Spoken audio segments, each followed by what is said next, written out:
Hi, Kevin Byrne here with the Byrne Real Estate Group. What's going on? Let's talk about what's happening in 2023. We've got an issue that comes up many times and people really don't understand. So we're going to talk about appraisals. So if you're thinking about selling your home, first of all, that's exciting. New chapter, fresh beginnings. However, before you list your property, it's important that you completely understand appraisals, the process, all of the things that go into it. So what is an appraisal? An appraisal is an opinion of value where expert appraiser will come to your house, estimate how much your home is worth. So they'll provide a written report based on your inspection, pertinent information that determines exactly what's going on. This could greatly affect the success and price point that you're able to sell your home at. So it's crucial to be prepared for what to be expected when that happens. There are three common questions and their answers, in terms of what happens with appraisals. So number one is, what are appraisers looking for? When they come to the house, what are they looking for? They're really looking at a wide variety of aspects and factors of the house: floor plan, quality of the finish, number of bedrooms, square footage, acreage, size of the lot. They'll compare your home to listings to make sure the features are accurate. They'll also take notes of the upgrades. If there were permits pulled, that's important as well. So make sure all of that is done beforehand. They're looking at comparable homes and sales in the area. Number two, why does an appraisal gap occur? What is an appraisal gap?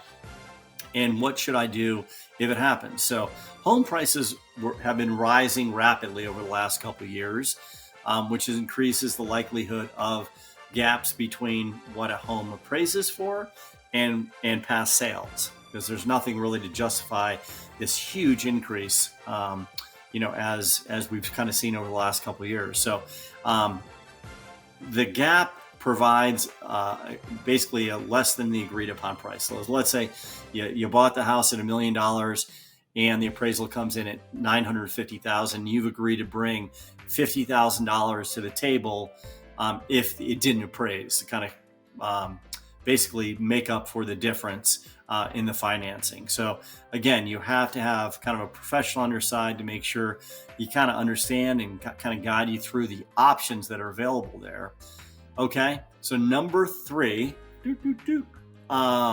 should I get a pre-appraisal done before I list the house? In general, I say no. Most houses, you can find very good comparables for it, especially in subdivisions that have a lot of homogeneous homes, maybe in the same models. That's very easy for an appraiser to come up with value. And many times you get a professional real estate broker to put together an appraisal for it. Now, there are some examples of properties that should have pre-appraisals, whether it's a horse property, maybe you have a business associated with the property as well, that you're boarding horses or something in that regard. So there are certain aspects that make a lot of sense, especially for very expensive custom homes. It does help justify the value for buyers coming in to be like, hey, we have an appraisal that is $5.5 million and we have a list price at 5.75. So that does help kind of justify the value for the buyers coming through. So also, some lenders won't accept appraisals if they're done prior to listing, because it's not attached to a contract and it's not typically the lender, let's say it's Wells Fargo or Chase, who's ordering that appraisal. So it typically can't be used for the loan, even if it comes in at value. So selling your home can be expensive, so you don't want to pay for things you don't have to or unnecessary. And I think a pre-appraisal may be a little unnecessary for most properties. So appraisals can be confusing. That's just a part of what we see. Don't hesitate to give me a call if you have any questions. Call me, email me anytime. I'm here to kind of help as your real estate resource. I look forward to helping you through the selling process, and make sure you have a professional on your side to guide you through the appraisal process. So I'm here. If you know of anyone, friend, family, coworker who needs some help and has questions about appraisals, I'd love to help. Get me connected with them. I'd love to chat. All right. Thanks so much. Make it a great day.